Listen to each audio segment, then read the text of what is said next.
Hello my dear friends, welcome back to another lecture जिसमें हम discuss करेंगे surface tension. हालांकि सरफेस टेंशन बहुत डिटेल में फ़िज़िक्स में पढ़ाया जाता है, मैकेनिकल प्रॉपर्टीज़ ऑफ फ्लूइड में, बट यहाँ पे हम बिल्कुल मतलब इतना डिटेल में तो नहीं पढ़ेंगे जितना फ़िज़िक्स में पढ़ाया जाता है, बट स्टिल हम थोड़ा सा पढ़ेंगे जितना हमारे चैप्टर के लिए नीडेड है। 1 minute please.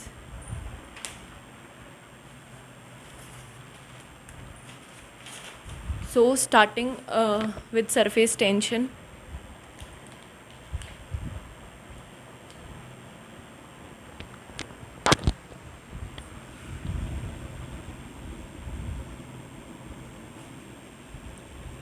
Surface tension phenomena को हम कैपिटल एस से रिप्रेजेंट कर सकते हैं या फिर गामा से रिप्रेजेंट कर सकते हैं। Gamma is a Greek letter and surface tension can be represented by both the letters, capital S और गामा। सबसे पहले तो पता होना चाहिए कि सरफेस टेंशन एक्चुअल में होती क्या है। तो सरफेस टेंशन बेसिकली अगर मैं इसको समझाऊं, जैसे ज़्यादातर टीचर्स कोई इस यही एग्जांपल लेता है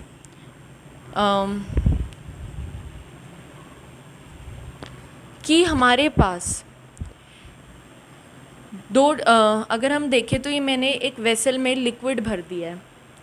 वेसल में मैंने लिक्विड भरा है और इस लिक्विड में मेरे पास 4 तरीके के पार्टिकल्स हैं, 4 टाइप्स ऑफ पार्टिकल्स।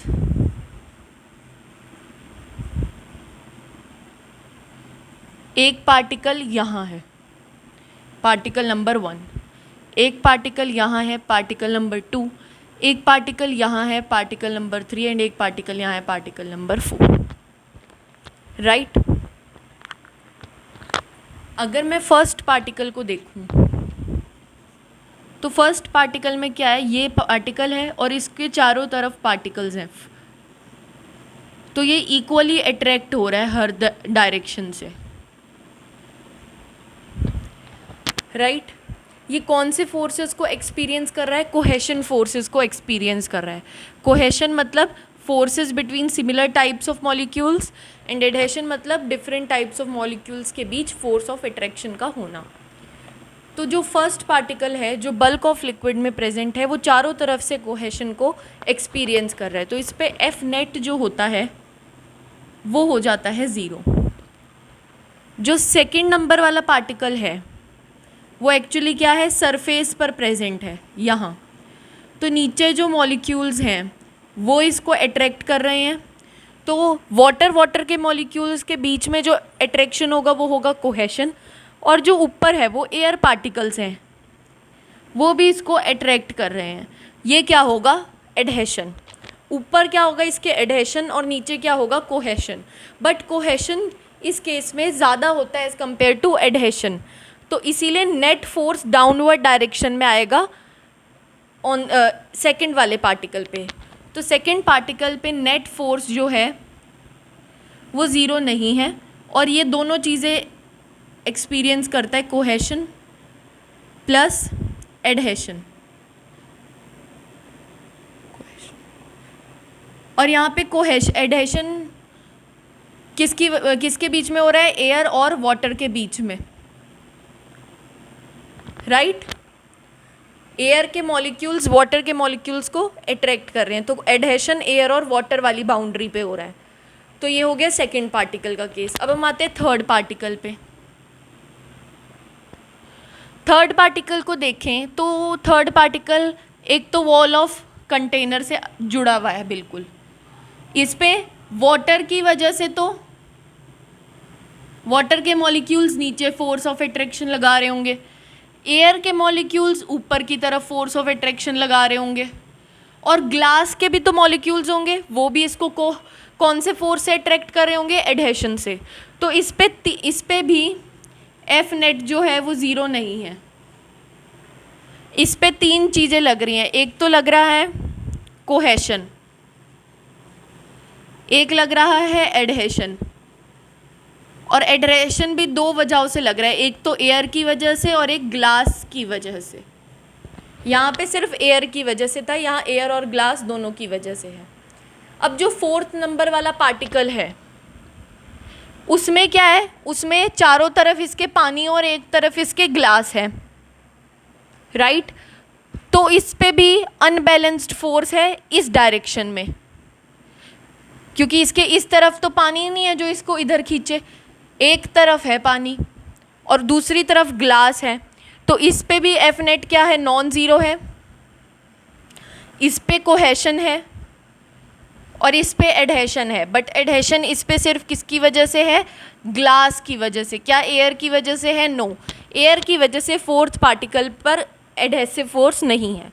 तो ये 4 तरीके के पार्टिकल्स हो गए मेरे पास, राइट। अब जो सरफेस टेंशन फिनोमिना होता है उसको थोड़ा जान लेते हैं। सरफेस टेंशन जब हम सीखते हैं तो हम 1 और 2 इन दोनों पार्टिकल्स को अंडर ऑब्जर्वेशन रखते हैं। तो अब हम 1 और 2 को ही ऑब्जर्व करेंगे ध्यान से।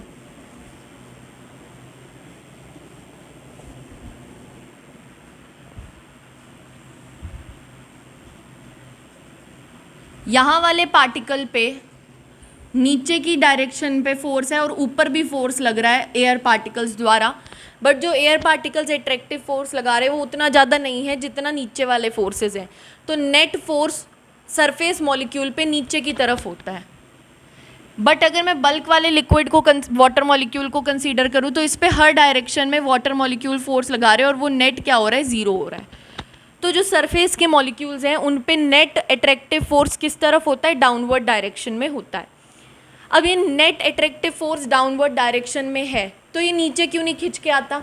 मान लीजिए ये सरफेस का मॉलिक्यूल है, इसके ऊपर नेट अट्रैक्टिव फोर्स नीचे है, तो ये नीचे आ जाए ना, क्या ज़रूरत है इसको वहीं रहने की, नीचे फोर्स लग रहा है नीचे खिंच आए।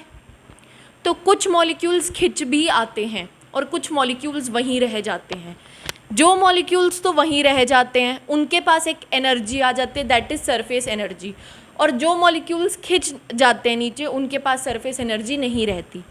कारण देखिए, मेरे पास ये मार्कर है, अब इस पे कॉन्टीन्यूसली अट्रैक्टिव फोर्स लग रहा है टुवार्ड्स डाउनवर्ड डायरेक्शन। अगर आप मेरे हाथ के फोर्स को कंसीडर ना करें तो अगर मैं इसको छोड़ दूं एयर में तो ये नीचे गिरेगा। क्यों गिरेगा, क्योंकि इस पे ग्रेविटी का अट्रैक्टिव फोर्स लग रहा है। तो ग्रेविटी के अट्रैक्टिव फोर्स को आप मान लो जैसे ये वाला फोर्स लग रहा है इस पे डाउनवर्ड, पर मैंने क्या कर रखा है, इसको पकड़ के रख रखा है।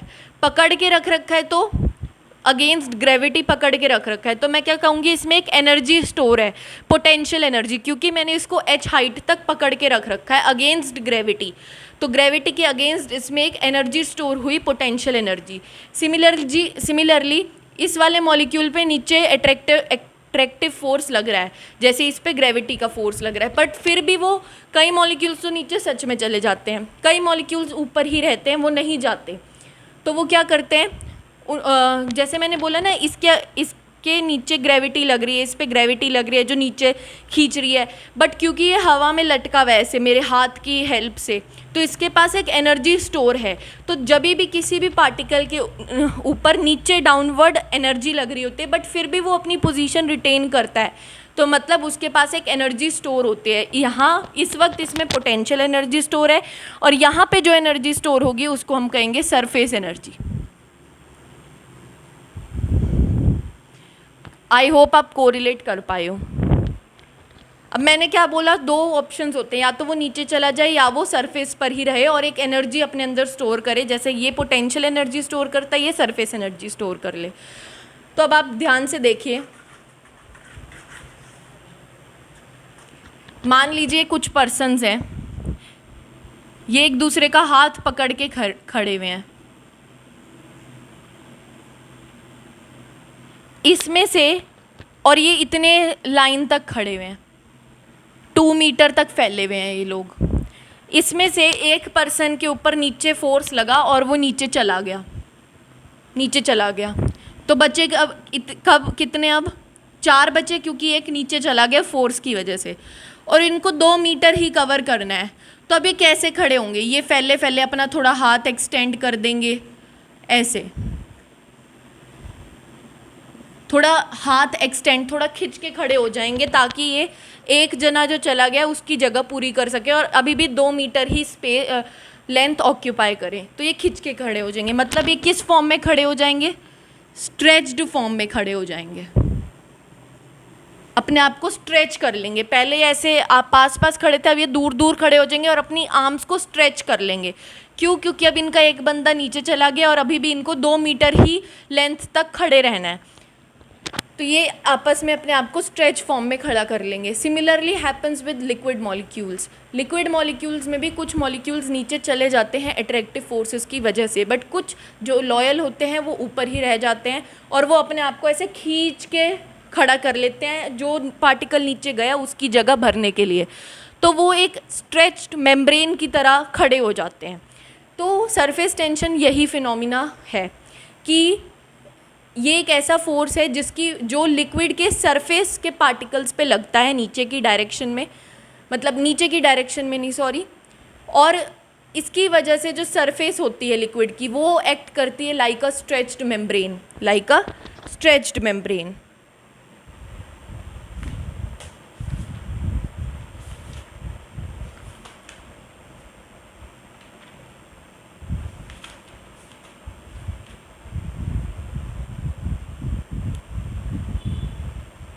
राइट। अब मैं आपको एक और बात बताती हूँ, फिर हम इसकी डेफिनेशन लिखेंगे। वो बात ये है कि देखिए, मैंने ये एक लिक्विड लिया और अगर मैं इसका टॉप व्यू बनाना चाहूँ तो मान लो पहले लिक्विड के मॉलिक्यूल्स कैसे थे, ऐसे पास पास। अब क्या है, सरफेस टेंशन की वजह से क्या होगा, ये कुछ molecules bulk of the liquid में चले जाएंगे तो बचेंगे, मान लो 3 बचे,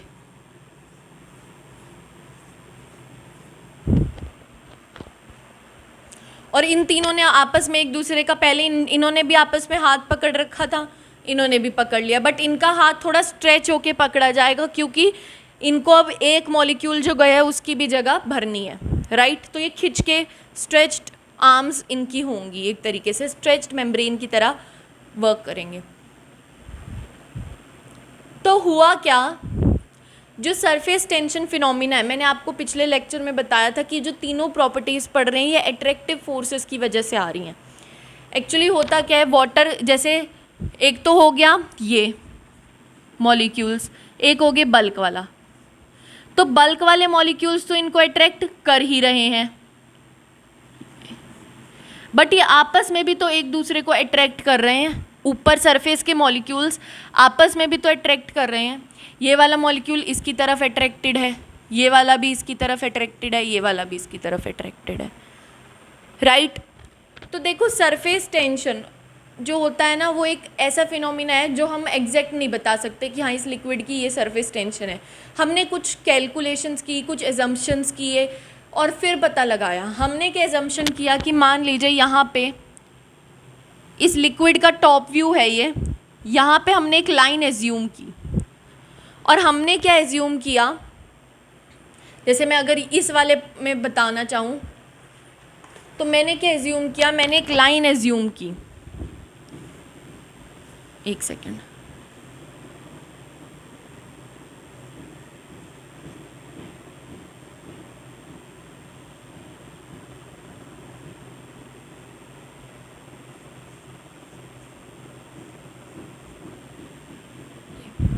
ये लिक्विड है मेरा, टॉप व्यू दिखा रही हूँ मैं इसका। मैंने एक लाइन एज्यूम की और मैंने कहा कि इस लाइन के आसपास वाले पार्टिकल्स एक दूसरे को अट्रैक्ट कर रहे होंगे, खिंचे पड़े होंगे, ऐसे खिंचे हुए होंगे और एक दूसरे को अट्रैक्ट कर रहे होंगे। तो मैंने कहा जो भी इनका फोर्स ऑफ अट्रैक्शन होगा पर यूनिट लेंथ, मान लो मैंने ये लाइन जो खींची इसकी मैंने 1 यूनिट लेंथ मान ली, और ये जो फोर्स ऑफ अट्रैक्शन 2 मॉलिक्यूल्स के बीच में हो रहा है अक्रॉस द लाइन, जो इस लाइन के जस्ट आसपास मॉलिक्यूल्स हैं उनके बीच में फोर्स ऑफ अट्रैक्शन लग रहा है F, और ये मैंने एक लाइन खींची 1 मीटर की या 1 यूनिट लेंथ की। तो जो सरफेस टेंशन को हमने डिफाइन किया है, गामा को हमने जो डिफाइन किया है वो होता है फोर्स अपॉन लेंथ। जो एक लाइन खींची 1 यूनिट की, उसके आसपास वाले पार्टिकल्स को अंडर कंसीडरेशन लिया, ये एक हमने मेथड, साइंटिफिक मेथड निकाला सरफेस टेंशन को मेज़र करने का। ठीक है, ये कोई ये नहीं कि ये मुझे समझ नहीं आ रहा कि हमने लाइन क्यों ली, ये क्यों किया, ये साइंटिस्ट ने ही किया है। तो हमें ये सिंपली पढ़ना है कि इन्होंने क्या किया, इन्होंने एक लाइन एज्यूम की, उसके आसपास वाले मॉलिक्यूल्स को ही कंसिडरेशन में लिया और देखा कि इनके बीच में फोर्स ऑफ अट्रैक्शन F है और लाइन की लेंथ लिख दी L। अब हम हर बार तो 1 यूनिट नहीं लेंगे ना, हमारी मर्जी हम कितनी भी लें। तो वो कह रहे चलो तुम 1 यूनिट ना लो, तुम लेंथ को डिवाइड में ले जाओ ताकि वो ऑटोमेटिकली जो फोर्स आए वो पर यूनिट के हिसाब से आए। मान लो मैंने 2 मीटर लेंथ ली और मेरे पास फोर्स आया 4 न्यूटन, तो 1 मीटर का क्या आएगा 4/2 न्यूटन, दैट इज़ 2 न्यूटन। तो अगर आप 1 मीटर की लाइन नहीं लेना चाहते तो आप 2 मीटर की लाइन लो और जो भी फोर्स आ रहा है उसको 2 से डिवाइड कर दो ताकि आपके पास 1 मीटर में कितना फोर्स लग रहा है वो आ जाए, अगर आपको यूनिट लेंथ नहीं लेनी हर बार। तो ये सरफेस टेंशन फिनोमिना है। सरफेस टेंशन क्यों होता है? 2 रीजंस की वजह से होता है। एक तो बल्क ऑफ द लिक्विड के जो मॉलिक्यूल्स हैं वो सरफेस वाले लिक्विड को नीचे खींच रहे होते हैं, तो कुछ मॉलिक्यूल्स नीचे खिंच जाते हैं। उन मॉलिक्यूल्स के जाने की वजह से जो सरफेस पे मॉलिक्यूल्स हैं वो आपस में स्ट्रेच करना पड़ता है उन्हें अपने आर्म्स को, ताकि वो गए हुए मॉलिक्यूल की जगह भर सके। अब वो स्ट्रेच इसलिए कर पाते क्योंकि उनके बीच में ऐसे उन्होंने पकड़ रखा है, तो वो पकड़ना मतलब एक अट्रैक्शन होना उनके बीच, राइट। तो वो एक अट्रैक्टिव फोर्सेस से एक दूसरे से बंधे रहते हैं टाइटली। तो उस फोर्स को पर यूनिट लेंथ जो अप्लाई होता है उसको हमने नाम दे दिया सरफेस टेंशन।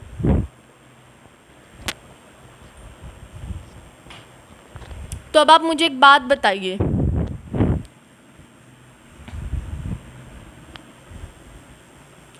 मान लीजिए मेरा लिक्विड का सरफेस है और मैंने इस पे एक निडल रख दी। निडल ऐसे रखी है, आपने पढ़ा होगा, जैसे हम फिजिक्स में कहते हैं ये इसका मतलब होता है इनटू द प्लेन, इसका मतलब होता है आउट ऑफ द प्लेन। तो सिमिलरली मैंने ये आउट ऑफ द प्लेन या इनटू द प्लेन जो भी समझना है वो रख दिया। आप समझ पा रहे होंगे कि ये मेरा वाटर वाली लाइन है और ये मैंने उसके वाटर के ऊपर एक पिन रख दी। तो होता क्या है, जो ये होता है, जो पिन होती है वो ऐसे कर लेती है। तो अब बताइए सरफेस टेंशन कहाँ लगेगा। तो अगर आपको कभी भी निकालना है कि सरफेस टेंशन किस डायरेक्शन में लगता है, तो आपको याद रखना है perpendicular to the boundary of object and along the surface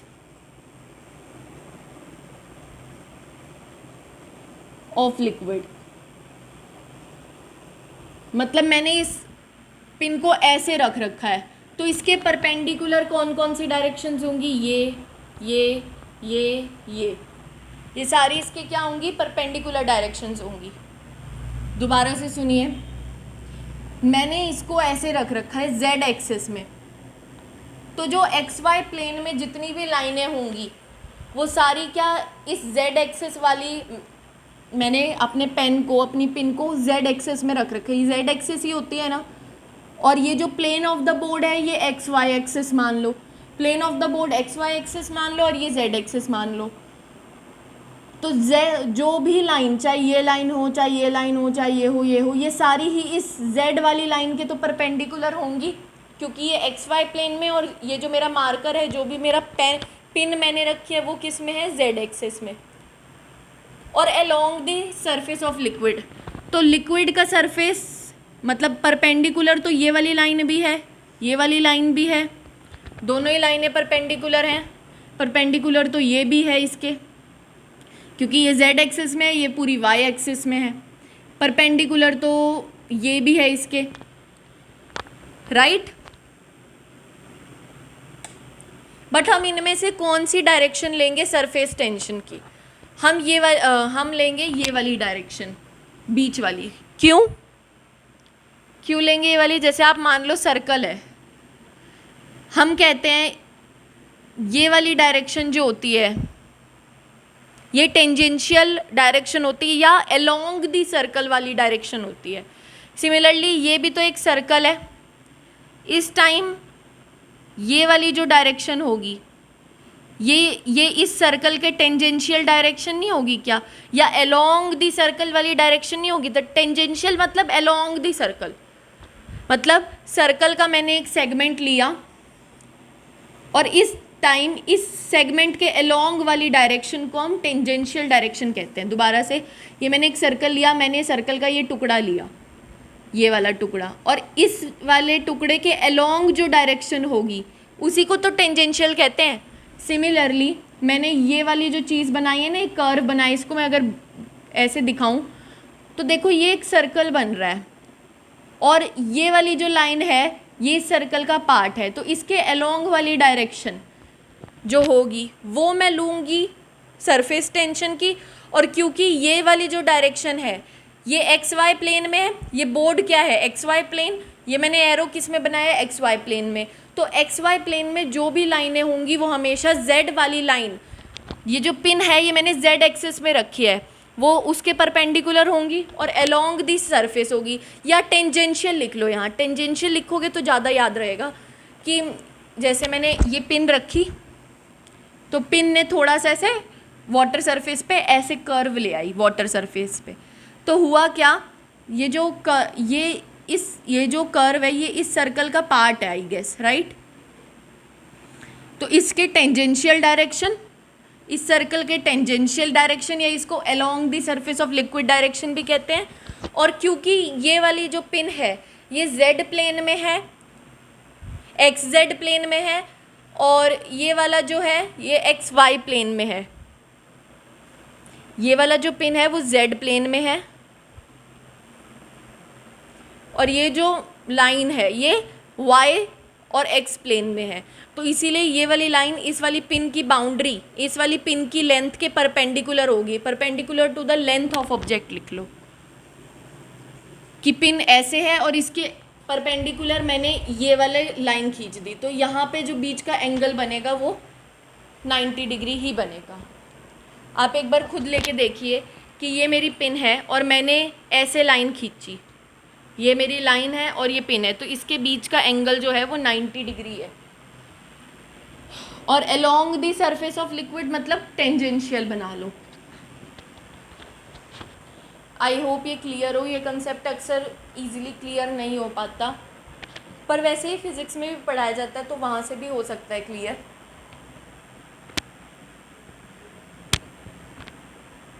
तो आई होप सो ये क्लियर है कि परपेंडिकुलर टू द ऑब्जेक्ट, यहाँ पे क्या है, पिन, पिन की लेंथ के परपेंडिकुलर, तो पिन जो है वो जेड एक्सिस में है, तो जो भी हर लाइन जो एक्स वाई प्लेन में होगी वो इस जेड एक्सिस के परपेंडिकुलर होगी।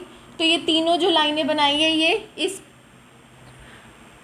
पिन की लेंथ के परपेंडिकुलर हैं, बट क्योंकि ये तीनों ही लाइनें एक्स वाई प्लेन में लाई कर रही हैं एंड अलोंग दी सरफेस हमने कौन सा चुनना है, जो भी हमने, जैसे ये कर्व आया इस पे हमने एक सर्कल बना के देख लिया और जो भी इस पे टेंजेंशियल बन रहा है, क्या ये वाली हॉरिजॉन्टल लाइन टेंजेंशियल है, नहीं। क्या ये वाली लाइन टेंजेंशियल है, नहीं। इस टाइम पे जो टेंजेंशियल बन रहा है वो ये वाला बन रहा है,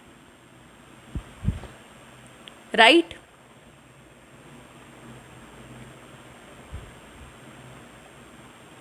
तो जो सरफेस टेंशन है वो इस डायरेक्शन में लगेगा अभी।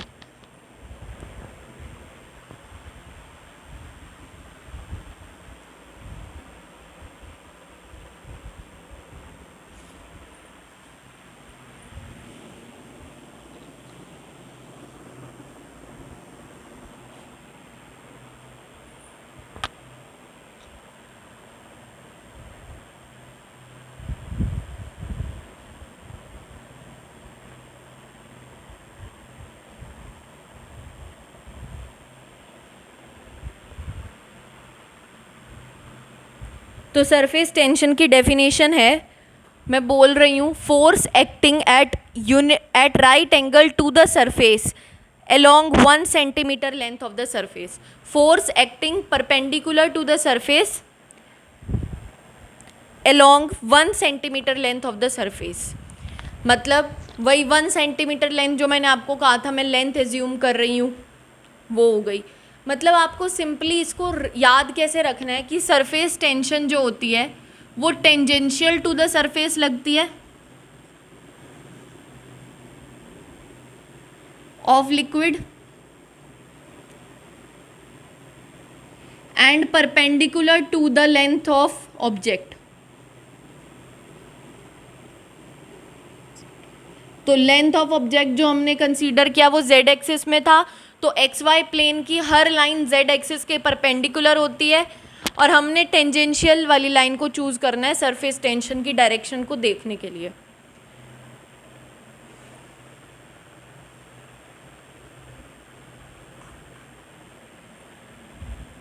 अब क्या होता है, सरफेस टेंशन, हर जो सिस्टम होता है, लो एनर्जी जहाँ होती है, हम केमिस्ट्री में पढ़ते हैं low energy means more stability. हम ये पढ़ते हैं कि जिस चीज़ के पास जितनी कम एनर्जी होगी वो उतनी ज़्यादा स्टेबल होगी। मान लीजिए सरफेस पे बहुत ज़्यादा पार्टिकल्स हैं, तो जितने ज़्यादा पार्टिकल्स उतनी ज़्यादा सरफेस एनर्जी। अब मुझे पार्टिकल्स को कम करना है, मतलब मुझे एक ऐसा चीज़ चाहिए कि जो सरफेस है उसका सरफेस एरिया कम हो, क्योंकि जितना कम सरफेस एरिया होगा उतनी कम सरफेस एनर्जी होगी। ये आपको पॉइंट याद रखना है कि सरफेस एरिया जितना कम उतनी कम सरफेस एनर्जी। यू से रिप्रेजेंट कर सकते हैं आप इसे। तो हर जो चीज़ है, चाहे वो वाटर हो चाहे कुछ भी हो, वो अपना मिनिमम सरफेस एरिया रखना चाहती है, मिनिमम सरफेस एरिया रखना चाहती है, क्योंकि जितना कम सरफेस एरिया उतना कम सरफेस एनर्जी। सरफेस एनर्जी आती किस वजह से है? सरफेस टेंशन की वजह से। सरफेस टेंशन की वजह से कैसी आती है? नीचे एक डाउनवर्ड पुल लगता है मॉलिक्यूल्स के ऊपर, पर वो वहीं टिके रहते हैं, तो इस वजह से सरफेस एनर्जी आई। तो नीचे डाउनवर्ड पुल को क्या कहते हैं? Surface tension phenomena. और उसकी वजह से, सरफेस टेंशन लगने की वजह से वो नीचे आ नहीं रहे, वहीं खड़े हैं, तो उस वजह से उनमें सरफेस एनर्जी आ जाती है। और हर सिस्टम जो है वो एनर्जी मिनिमम चाहता है, क्योंकि minimum energy is equal to maximum stability. तो वो अपनी सरफेस एरिया को कम करेगा, तो ऑटोमेटिकली सरफेस एनर्जी कम हो जाती है। तो इसीलिए कहा जाता है कि वाटर ड्रॉपलेट्स स्फेरिकल शेप के होते हैं, क्योंकि जो स्फेरिकल शेप होती है वो सबसे लीस्ट सरफेस एनर्जी वाली शेप होती है, सरफेस एरिया वाली शेप। मान लो मैंने एक वॉल्यूम दिया 6 मिलीमीटर क्यूब, मैंने कहा इसमें आप एक क्यूब ड्रॉ करो, क्यूबॉइड ड्रॉ करो और स्फेयर ड्रॉ करो, और ऐसे ड्रॉ करो कि तीनों का वॉल्यूम 6 मीटर क्यूब आए। क्यूब का भी वॉल्यूम 6 मीटर क्यूब हो, क्यूबॉइड का भी 6 मीटर क्यूब हो, और स्फीयर का भी। और फिर मैंने कहा इन तीनों का सरफेस एरिया मेज़र करो, तो जो लीस्ट सरफेस एरिया आया वो आया स्फीयर का। तो इसीलिए हर वाटर ड्रॉपलेट्स स्फेरिकल शेप की होती है, क्योंकि सरफेस टेंशन लगने की वजह से पार्टिकल्स इनवर्ट जाना चाहते हैं, पर वो जाते नहीं हैं कुछ पार्टिकल्स, तो उनके पास एक एनर्जी आ जाती है, वो होती है सरफेस एनर्जी। और वो एनर्जी कम से कम हो, तो इसलिए वो क्या करते हैं, अपना सरफेस एरिया कम से कम करते हैं, ताकि सरफेस एरिया जितना कम उतना कम सरफेस एनर्जी हो जाए, राइट। तो यही रीज़न है वाटर ड्रॉपलेट्स का स्फेरिकल शेप होने का।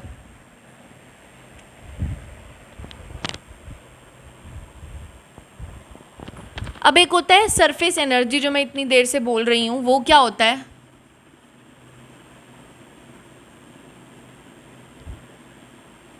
एनर्जी रिक्वायर्ड या work done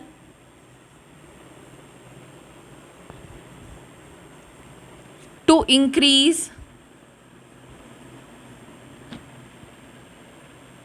area by 1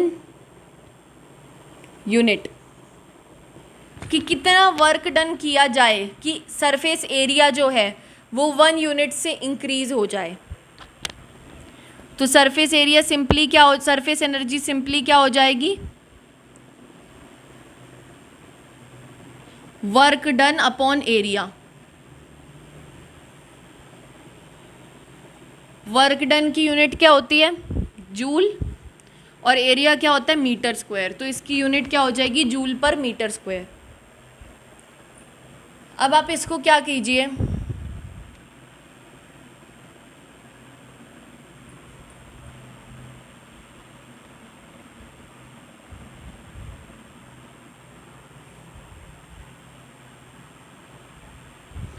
work done को आप लिख सकते हैं newton metre upon metre square.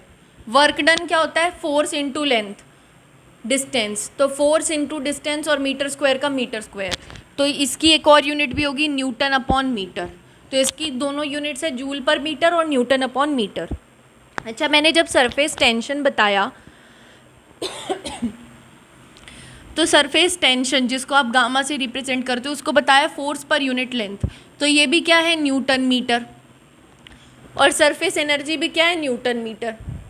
तो सरफेस एनर्जी और टेंशन की दोनों की सेम यूनिट्स हैं, सेम डायमेंशंस होती हैं, राइट। तो सरफेस एनर्जी सिंपली क्या होता है, work done to increase area by 1 unit. तो surface energy work done upon area joule per metre square, joule को लिखा न्यूटन मीटर, फिर आ गया न्यूटन अपॉन मीटर, और टेंशन भी क्या होता है न्यूटन अपॉन मीटर। तो ये आपस में क्या होते हैं, यूनिट और डायमेंशंस इनके क्या होते हैं, सेम। तो क्योंकि इनकी यूनिट्स और डायमेंशन सेम होते हैं ना, तो कई बार हम क्या कहते हैं कि सरफेस एनर्जी और सरफेस टेंशन सेम ही बात है, ठीक है। कई बार ऐसा लिख देते हैं कुछ बुक्स में, ठीक है।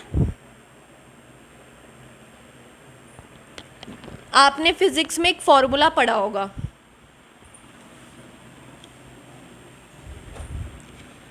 Change in surface energy will be equal to T into delta A, ये पढ़ा होगा। ये मैं यहाँ डिराइव नहीं करूँगी क्योंकि ये फिजिक्स में बहुत डिटेल में आता है फॉर्मूला। तो change in surface energy is equal to tension into delta A. अब मुझे एक बात सोच के बताइएगा कि यहाँ से तो ऐसा लगता है कि सरफेस एनर्जी की यूनिट क्या होनी चाहिए, जैसे टेंशन की यूनिट है न्यूटन पर मीटर और एरिया है मीटर स्क्वायर, तो ऐसा लगता है यहाँ से इसकी यूनिट जो होनी चाहिए सरफेस टेंशन की, सरफेस एनर्जी की, वो न्यूटन मीटर होनी चाहिए। बट मैंने 2 मिनट पहले का सरफेस एनर्जी और सरफेस टेंशन दोनों की यूनिट न्यूटन पर मीटर है, तो ये ढूंढ के आइएगा कि ये हम क्यों नहीं लिख सकते। ये आपका होमवर्क है कि इस फॉर्मूले से तो ऐसा लगता है कि टेंशन की यूनिट न्यूटन पर मीटर इंटू एरिया, तो ये तो न्यूटन मीटर आ रही है, और मैंने 2 मिनट पहले कहा कि इसकी यूनिट न्यूटन पर मीटर और जूल पर मीटर स्क्वायर होती है। तो पूछ के आइएगा या सोच के आइएगा कि हम ये क्यों कहते हैं इसकी यूनिट ये क्यों नहीं हो सकती, ओके।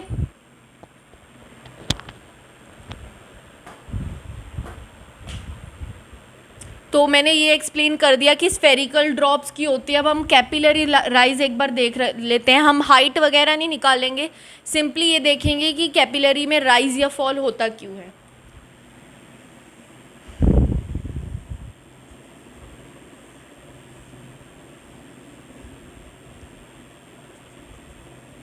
तो देखिए, ये मैंने वाटर बनाया, वाटर, तो जैसे मैंने ये वाटर ड्रॉ किया तो हमें पता है कि यहाँ वाले मॉलिक्यूल्स पे नीचे की तरफ अट्रैक्टिव फोर्स लगता है, तो कुछ मॉलिक्यूल्स नीचे चली भी जाते हैं, तो वो मॉलिक्यूल्स जैसे ही नीचे आते हैं तो वो इसमें घुस जाते हैं, क्योंकि उन पे नीचे की तरफ फोर्स लग रहा है, तो वो नीचे आए और उनको ज़्यादा जगह नहीं मिली तो वो इसी में घुस गए। और वो कब तक घुसेंगे, तो ये किसकी वजह से घुस रहे हैं, सरफेस टेंशन की वजह से, यहाँ तक तो घुस गए। अब ये ऊपर किसकी वजह से चढ़ते हैं, क्योंकि वाटर और ग्लास के सरफेस के बीच में एडहेसिव फोर्स बहुत ज़्यादा होता है, तो ये जो वाटर मॉलिक्यूल्स है ना, ये ग्रेविटी के अगेंस्ट एडहेसिव फोर्स की वजह से चढ़ पाते हैं। मतलब ये तो ग्रेविटी के अगेंस्ट ऊपर चढ़ रहे हैं ना, तो ये क्या करते हैं, ग्लास की सरफेस को पकड़ पकड़ के ऊपर चढ़ते हैं। हालांकि है ना, समझ आ रहा है आई गेस ये कि ये ऐसे सरफेस टेंशन की वजह से नीचे अट्रैक्टिव फोर्स लगा तो ये नीचे आए और नीचे आके इसमें घुसे। ऊपर किसकी वजह से चढ़ते हैं, ग्लास को पकड़ पकड़ के चढ़ते हैं। पकड़ पकड़ के चढ़ना मतलब वाटर और ग्लास के बीच में अट्रैक्शन होना, इसी को पकड़ पकड़ के चढ़ना कह रही हूँ मैं, मतलब एडहेसिव फोर्स का होना। तो ये ऊपर किसकी वजह से चढ़ पाते हैं, एडहेसिव फोर्स की वजह से। तभी आप ये देख रहे हैं कि इसके जो ऊपर वाला ये होता है, ये ऐसे बनता है, ऐसे ऊपर वाली तरफ से ये कनकेव शेप का होता है। क्यों, क्योंकि जो यहाँ वाले पार्टिकल्स हैं ये तो डायरेक्ट कांटेक्ट में है ग्लास के, तो ये ज़्यादा ऊपर तक चढ़ पाते हैं, क्योंकि ये डायरेक्ट एडहेसिव फोर्स को एक्सपीरियंस करते हैं। जो बीच वाला पार्टिकल है वो डायरेक्टली ग्लास के कांटेक्ट में तो नहीं है, तो ये एडहेसिव फोर्स डायरेक्ट एक्सपीरियंस नहीं कर पाता, तो इसीलिए थोड़ी हाइट तक रह जाता है। और क्योंकि जो मॉलिक्यूल्स ग्लास से बिल्कुल टच करते हैं वो ज़्यादा एडहेसिव फोर्स एक्सपीरियंस कर पाते हैं, क्योंकि वो डायरेक्ट कॉन्टैक्ट में है, तो वो थोड़ी ऊपर हाइट अचीव कर लेते हैं। और ये वाला जो बीच वाला मॉलिक्यूल है ये यहीं रह जाता है और ये वाले मॉलिक्यूल थोड़ा सा ऊपर बढ़ जाते हैं। तो I hope so capillary rise clear है। किन दो वजह से होता है? सरफेस टेंशन की वजह से ये नीचे आएंगे, अट्रैक्टिव फोर्सेस की वजह से, और ऊपर क्यों चढ़ेंगे? ये एडहेसिव फोर्सेस की वजह से। तो surface tension and adhesive force both play role in capillary rise. अब आते हैं कैपिलरी फॉल पे। कैपिलरी फॉल हमें मरकरी में देखने को मिलता है।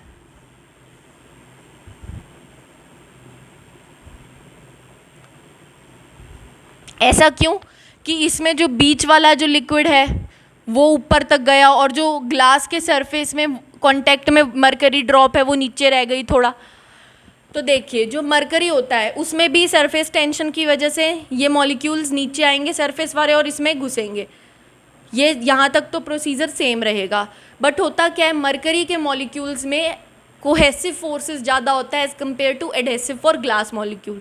मतलब मरकरी के मॉलिक्यूल्स आपस में ज़्यादा इंटरेक्ट करते हैं as compare to mercury glass molecules. तो इनमें ज़्यादा फोर्स ऑफ अट्रैक्शन होता है और ये वाले जो मॉलिक्यूल्स हैं वो ग्लास के कांटेक्ट में हैं, तो ये एडहेसिव फोर्सेस कम होते हैं ये मरकरी के केस में। तो मरकरी के केस में बीच वाला पॉइंट थोड़ा ज़्यादा हाई रहता है क्योंकि कोहेसिव फोर्सेस डोमिनेट करते हैं। तो ये वाला जो मॉलिक्यूल है मरकरी का वो बाकी मरकरी के डायरेक्ट कांटेक्ट में, और जो साइड वाले मॉलिक्यूल्स है वो ग्लास के कांटेक्ट में है। तो ग्लास का अट्रैक्शन इतना नहीं हो पाता मरकरी के केस में जितना आपस में मरकरी के मॉलिक्यूल्स के बीच में हो जाता है, इसलिए ये ऐसी शेप लेते हैं और यहाँ ये ऐसी शेप रहती है। तो ये कैपिलरी राइज और फॉल हो गया, दोनों ही किसकी वजह से होते हैं? एडहेसिव, कोहेसिव और सरफेस टेंशन की वजह से।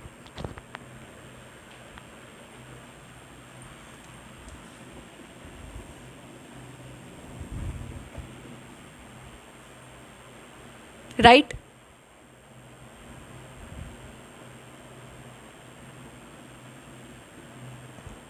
तो चलिए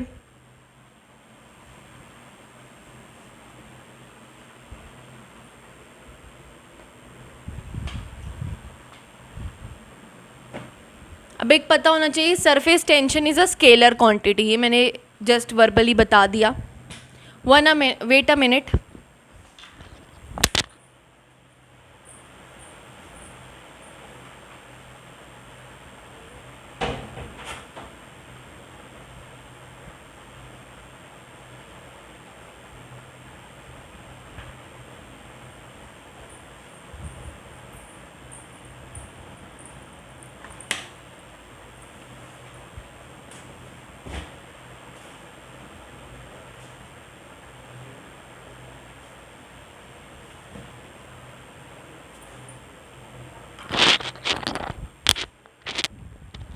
अब हम आगे बढ़ते हैं।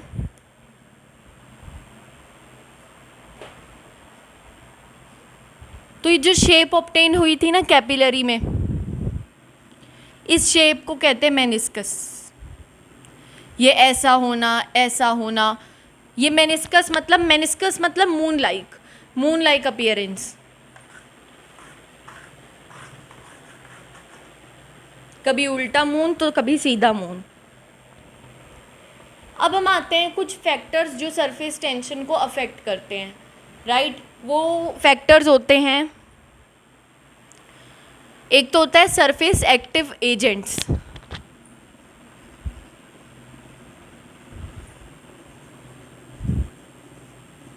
जिनको आप कहते हो सरफेक्टेंट्स।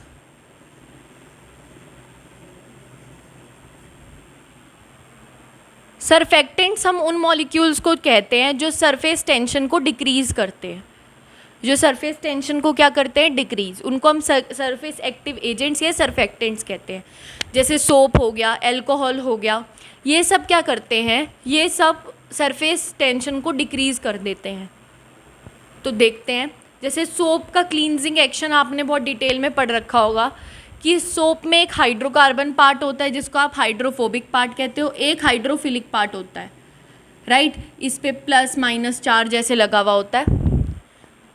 तो होता क्या है, तो अब हम इसको डिटेल में पढ़ लेते हैं एक बार, कि जैसे ग्रीस है या ऑयल है वो एक हाइड्रोफोबिक पोर्शन होता है, तो इसका जो हाइड्रोकार्बन पार्ट होता है वो उस ग्रीस या ऑयल से के इंटरेक्ट करता है, और जो हाइड्रोफिलिक पार्ट होता है वो वाटर मॉलिक्यूल से इंटरेक्ट करता है। तो जैसे ही मैं वाटर को ऊपर, जैसे मैं कपड़े धो रही हूँ तो मैंने कपड़े को खींचा, उस पर ग्रीस लगी थी, तो साथ में वाटर भी, कपड़ा गीला हो जाता है, वाटर उसको वेट कर देता है। तो जैसे ही मैं वाटर को खींचूंगी, मतलब मैं वाटर का ये वाला पार्ट, मतलब इसके आसपास तो पानी है, इस वाले पार्ट के आसपास, इसके गोल वाले पार्ट के आसपास, और यहाँ जो है यहाँ ग्रीस है। तो जैसे ही मैंने पानी को हाथ से ऊपर उठाया थोड़ा सा, तो इसके साथ इसका ये वाला पार्ट भी खिंचाएगा, क्योंकि ये वाला पार्ट भी खिंचाएगा तो ये वाला जो टेल है ये इसकी इस पार्ट से कनेक्टेड है, तो ये भी खींचेगी, और ये खींचेगी तो ये साथ में ग्रीस या ऑयल के मॉलिक्यूल्स को भी अपने साथ खींच के लाएगी। तो मैंने क्या किया, पानी में हाथ डाला, पानी को थोड़ा सा उठाया, तो वाटर मॉलिक्यूल मेरे हाथ के साथ ऊपर खींचे। वाटर मॉलिक्यूल के खींचने की वजह से ये जो इनका हाइड्रोफिलिक पार्ट है ये भी ऊपर खींचा, अट्रैक्शन की वजह से वाटर मॉलिक्यूल्स के साथ, क्योंकि ये वाला पार्ट इससे कनेक्टेड है तो ये भी खींचा, और क्योंकि ग्रीस इस हाइड्रोफिलिक पार्ट से अट्रैक्टेड है तो ग्रीस भी साथ में खींच के बाहर आ गई। तो ये सोप का थोड़ा सा एक्शन हो गया। तो अब हम बताते हैं कि सोप जो होता है वो सरफेस टेंशन को डिक्रीज़ करता है। क्यों? क्योंकि टेंशन का मतलब होना है पार्टिकल्स का आपस में अट्रैक्टेडली रहना। जैसे और पहले वो लूज बंधे हुए थे तो अब और स्ट्रेच्ड होंगे और ज़्यादा अट्रैक्शन से आपस में एक दूसरे का हाथ पकड़ेंगे, राइट। तो होता क्या है, सरफेस टेंशन का कम होना मतलब पहले वाटर जो था वो सरफेस एरिया कम था, सरफेस एरिया कम करना चाहता है अगर टेंशन ज़्यादा होती है, तो मतलब वो आपस में पास पास थे। अब सरफेस टेंशन कम होना मतलब वो फैल जाएगा, पानी फैल जाएगा, तो वो फैल के क्लोथ्स के पोर्स के अंदर भी जाएगा, पोर्स के अंदर तक जाएगा तो वो अच्छे से क्लींजिंग एक्शन करेगा। देखिए दोबारा से सुनिए, जब सरफेस टेंशन ज़्यादा मतलब वो स्ट्रेच्ड मेम्ब्रेन की तरह रिएक्ट करेंगे, और वो सरफेस टेंशन ज़्यादा होगी तो वो अपना सरफेस एरिया, क्योंकि हर चीज़ सरफेस एरिया कम करना चाहती है तो इसलिए वो कम करके रखेंगे अपना सरफेस एरिया, आपस में टाइटली होल्ड करके रखेंगे। बट जैसे ही सरफेस टेंशन कम तो वो टाइटली होल्ड करना एक दूसरे को कम, तो वो थोड़ा फैल जाएंगे, तो फैलेंगे तो वो पोर्स ऑफ क्लोथ्स तक अंदर तक ज़्यादा घुसेंगे तो क्लींजिंग एक्शन भी ज़्यादा अच्छे से करेंगे।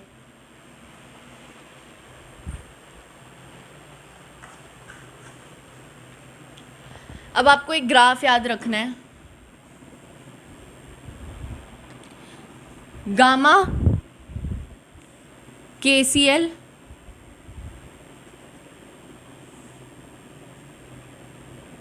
C2H5OH और ये सोप, ये ग्राफ है और यहाँ पे है कंसंट्रेशन। इससे पता क्या चलता है कि पहले मान लो गामा इतना था, मैंने KCl ऐड किया तो गामा बढ़ा, मैंने अल्कोहल ऐड किया तो गामा डिक्रीज़ हुआ, और मैंने सोप ऐड किया तो डिक्रीज़ हुआ एक पॉइंट तक, और फिर थोड़ा थोड़ा इंक्रीज़ होने लग गया क्या, गामा, सरफेस टेंशन। तो इसको समझ लेते हैं।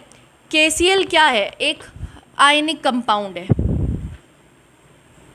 ये मेरे पास पानी है, मैंने इसके अंदर KCl डाला। अभी पानी जैसे ये वाले मॉलिक्यूल्स हैं सरफेस पे और अंदर वाले मॉलिक्यूल्स हैं। वाटर के बीच में हाइड्रोजन बॉन्डिंग होती है। हाइड्रोजन बॉन्डिंग एक तरीके से डाइपोल फोर्सेस का एग्जांपल है, कीसम फोर्सेस का एग्जांपल है, राइट। ये अभी पढ़ लेंगे हम जब NCERT रीडिंग करेंगे। तो होता क्या है, मैंने आपको बताया था कि जैसे ही KCl डालूंगी मैं तो अंदर K+Cl- K+Cl- आएंगे।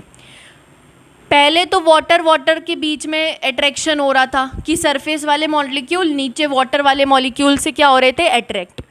तो पहले तो डाइपोल फोर्स था। अब हुआ क्या, अब क्या होगा, जो सरफेस वाले मॉलिक्यूल्स हैं वो आयन से अट्रैक्ट होंगे, तो कौन सा फोर्स आएगा, वाटर वाले मॉलिक्यूल जो सरफेस पे और आयन के बीच में, तो आयन और डाइपोल के बीच में अट्रैक्शन होगा। और मैंने ये भी बताया था कि आयन डाइपोल और डाइपोल डाइपोल में से ज़्यादा स्ट्रेंथ होती है आयन डाइपोल की। तो मतलब इसकी ज़्यादा स्ट्रेंथ होगी, इसकी ज़्यादा स्ट्रेंथ होगी, तो मतलब अब जो सरफेस वाले मॉलिक्यूल्स हैं वो नीचे ज़्यादा स्ट्रेंथ से खींचेंगे, ज़्यादा स्ट्रेंथ से खींचेंगे, दैट मीन्स सरफेस टेंशन क्या लगेगा, ज़्यादा। दोबारा से पहले जो सरफेस के मॉलिक्यूल्स थे वो बल्क वाले मॉलिक्यूल से अट्रैक्ट हो रहे थे वाया डाइपोल डाइपोल फोर्स, क्योंकि वाटर भी एक डाइपोल है, डाइपोल डाइपोल आपस में अट्रैक्ट कर रहे थे, की सम फोर्सेस लग रहे थे। बट लेटर ऑन क्या हुआ, आयंस प्रोड्यूस हुए KCl के आने से, तो अब ये जो ऊपर सरफेस वाले मॉलिक्यूल्स हैं वो आयंस द्वारा अट्रैक्ट होने लग गए नीचे, और क्योंकि आयन डाइपोल फोर्स ज़्यादा होता है as compare to dipole dipole, तो नीचे वाला जो पुल है वो ज़्यादा इंक्रीज़ हो गया, दैट मीन्स सरफेस टेंशन क्या हो गया, इंक्रीज़ हो गया। KCl का तो ये रीज़न है। अब हम आते हैं C2H5OH पे। आपने पढ़ा होगा C2H5OH और पानी में पॉजिटिव डिविएशन होती है जब हम सॉल्यूशंस चैप्टर पढ़ते हैं। पॉजिटिव डिविएशन का मतलब होता है कि पहले अगर पानी पानी मॉलिक्यूल्स आपस में इंटरैक्ट कर रहे थे और बाद में पानी और C2H5OH के मॉलिक्यूल्स इंटरैक्ट करने लग जाएं, तो पॉजिटिव डिविएशन शो करने का मतलब होता है ये वाले मॉलिक्यूल्स आपस में ज़्यादा फोर्स ऑफ अट्रैक्शन रखते हैं और इन दोनों के बीच में फोर्स ऑफ अट्रैक्शन क्या है, कम है, राइट। तो देखिए वही रीज़न, सरफेस के मॉलिक्यूल्स पहले नीचे अट्रैक्ट हो रहे थे बाय वाटर मॉलिक्यूल्स, जैसे ही मैंने अल्कोहल ऐड किया तो अब यहाँ पे अल्कोहल के मॉलिक्यूल्स भी हो गए, बट अल्कोहल और वाटर के मॉलिक्यूल्स में जो फोर्स ऑफ अट्रैक्शन है वो कंपैरेटिवली कम होता है as compare to water molecules. तो अब नीचे ये अट्रैक्ट होंगे कम फोर्स ऑफ अट्रैक्शन की वजह से, कम फोर्स ऑफ अट्रैक्शन की वजह से अट्रैक्ट होंगे, तो मतलब सरफेस टेंशन क्या होगा, डिक्रीज होगा।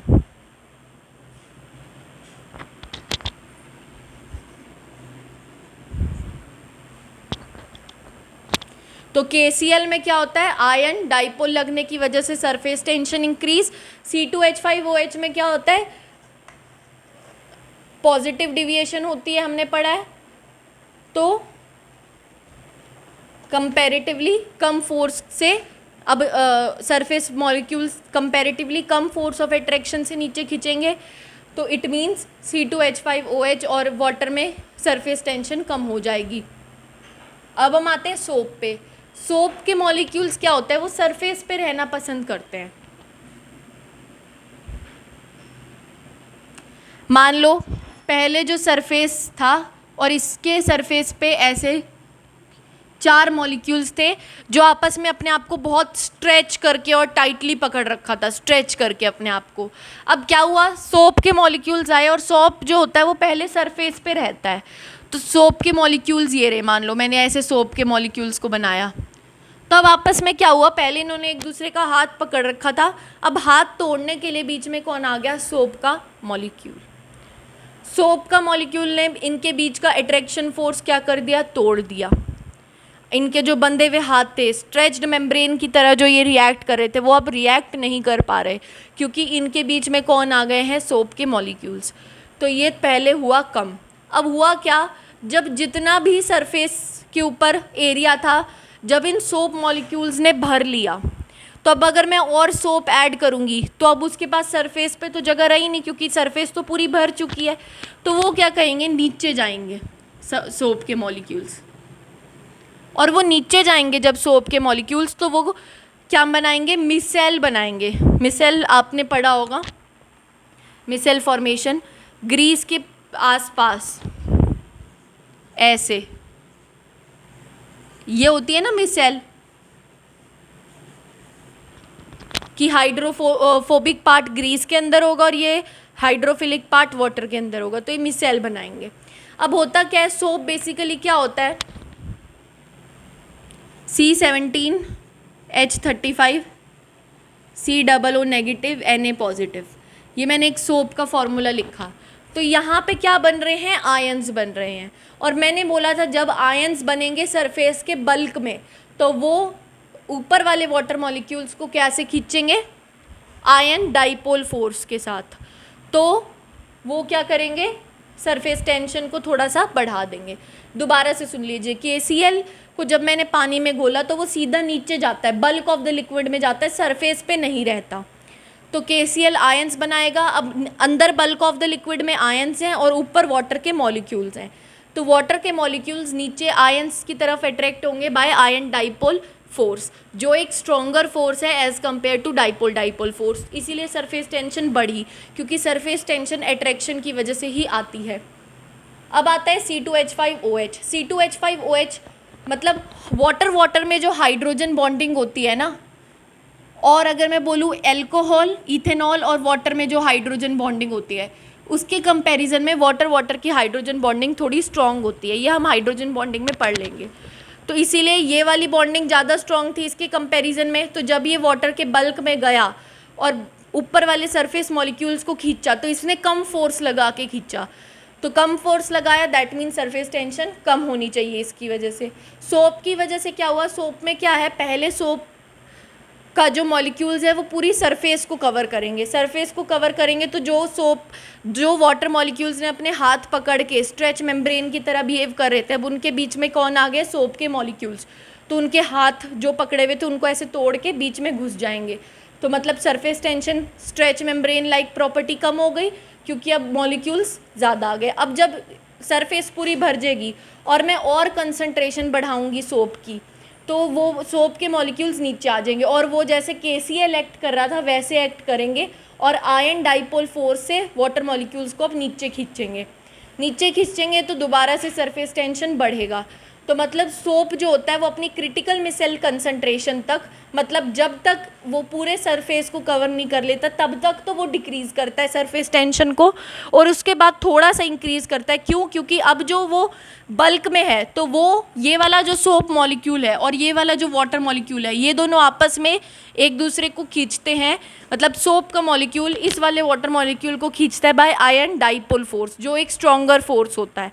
तो इसीलिए ये थोड़ा सा इंक्रीज़ होने लग जाता है बाद में, पर up to critical micelle concentration, मतलब जब तक ये सरफेस को पूरा भर नहीं लेता तब तक, जब तक इसका मिसेल बनना शुरू नहीं हो जाता तब तक ये डिक्रीज़ करते हैं और उसके बाद थोड़ा सा इंक्रीज़ करता है।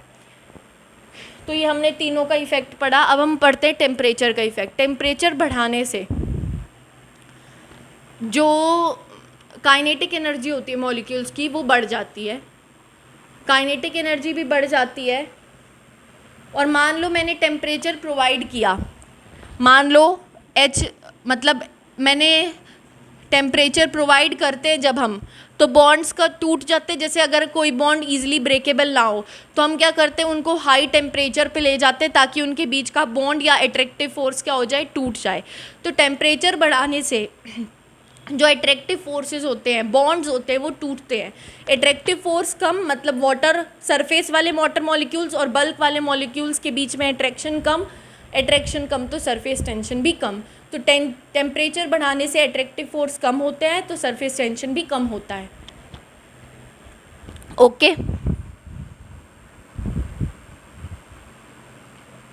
तो एक बात आती है कांटेक्ट एंगल की।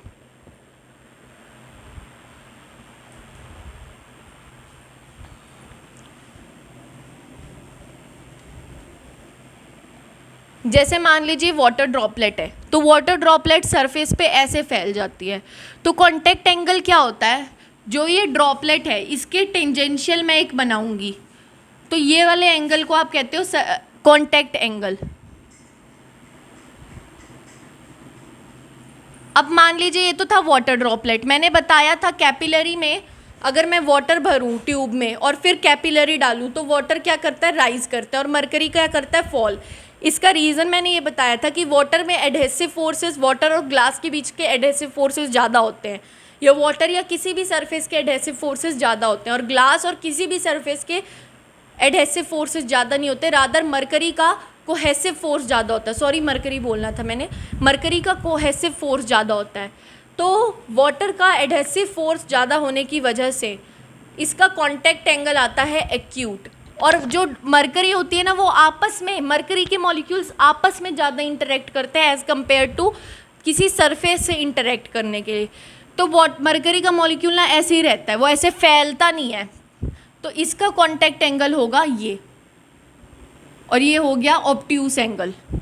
तो मरकरी की ड्रॉपलेट ऐसे रहते हैं किसी भी सरफेस पे, और वाटर की ड्रॉपलेट ऐसे। मरकरी की ऐसे क्यों रहते हैं? क्योंकि इसके और इसके बीच में, इस वाली सरफेस और मरकरी के मॉलिक्यूल्स के बीच में कौन सा फोर्स लग सकता है?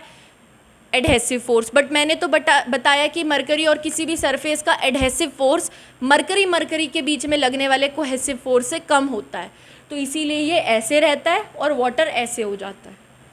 और यही रीज़न है वाटर का कैपिलरी राइज होने का और मरकरी का कैपिलरी फॉल होने का, क्योंकि वाटर में एडहेसिव फोर्सेस डोमिनेट करते हैं और मरकरी में कोहेसिव फोर्सेस। तो सरफेस टेंशन जितना केमिस्ट्री में चाहिए उतना हो चुका है। बाकी तो फिज़िक्स में डिटेल में पढ़ते ही हैं, इसमें फार्मूलाज भी जो होते हैं। Simply surface tension is force upon length, और सरफेस एरिया और सरफेस एनर्जी और surface tension are dimensionally and unit wise same होता है। मैंने आपको एक होमवर्क दिया है कि हम वैसे क्यों नहीं लिख सकते सरफेस एनर्जी को, तो वो आप करिएगा, सोचिएगा उसे। और हमने इफ़ेक्ट्स भी पढ़ लिए। टेम्परेचर इंक्रीज तो सरफेस टेंशन विल डिक्रीज। अगर मैं इम्प्योरिटीज़ बढ़ाऊंगी तो भी मैंने देख लिया कि अल्कोहल के लिए, सोप के लिए और KCl के लिए। हमने मेनिस्कस वाली बात भी कर ली। मेनिस्कस का मतलब होता है मून लाइक अपीयरेंस आ जाना टॉप पे जाके। तो बेसिक चीज़ें हो गई हैं जितनी केमिस्ट्री में हमें रिक्वायर्ड हैं। With this we come to end of lecture named as surface tension. ये ज़्यादा डिटेल में नहीं हुआ है क्योंकि ये फिज़िक्स में बहुत ऑलरेडी डिटेल में पढ़ाया जाता है, तो इसीलिए डिटेल में नहीं पढ़ाया गया है। ये जितना केमिस्ट्री की बुक NCERT रीडिंग में ज़रूरी है उतना ही पढ़ाया गया है। So thank you very much for watching my video. अगर आपको पसंद आई हो तो प्लीज़ लाइक करिए। Thank you.